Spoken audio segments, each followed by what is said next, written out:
بسم الله الرحمن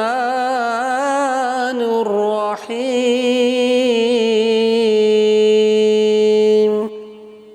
يا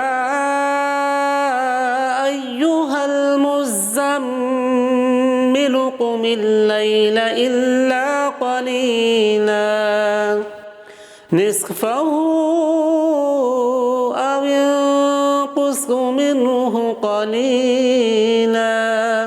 أو زد عليه ورتل القرآن ترتيلا إنا سنلقي عليك قولا ثقيلا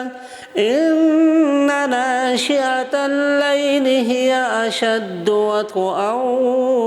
وأقوم قيلا إن لك في النهار سبحا طويلا واذكر اسم ربك وتبتل إليه تبتيلا رب المشرق والمغرب لا إله إلا هو فاتخذه وكيلا واصبر على ما يقولون واهجرهم هجرا جميلا وذرني والمكذبين أولي النعمة ومهلهم قليلا إن لدينا أنكالا وجحيما وطعاما ذا غصة وعذابا أليما يوم ترجف الأرض والجبال وكانت الجبال كثيبا مهيلا إنا أرسلنا إليكم رسولا شاهدا عليكم كما أرسلنا إلى فرعون رسولا فعصى فرعون الرسول فأخذناه أخذا وبيلا فكيف تتقون إن كفرتم يوما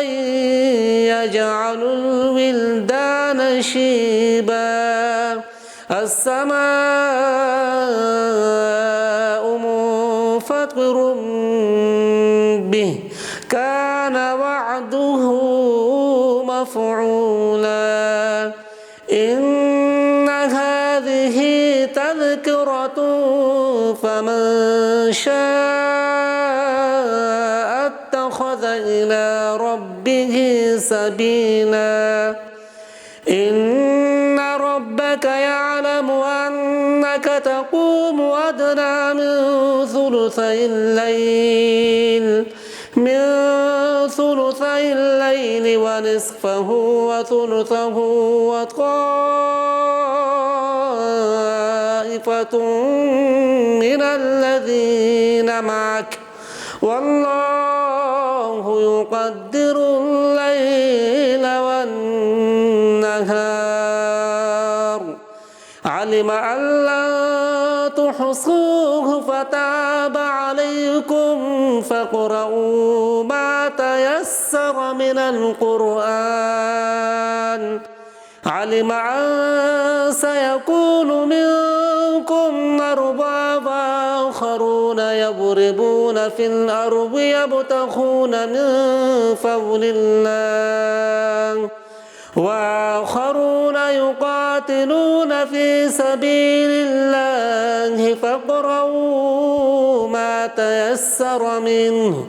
وأقيموا الصلاة وآتوا الزكاة وأقرضوا الله قرضا حسنا وما تقدموا لأنفسكم أنفسكم من خير تجدوه عند الله هو خيرا وأعظم أجرا واستغفروا الله إن الله غفور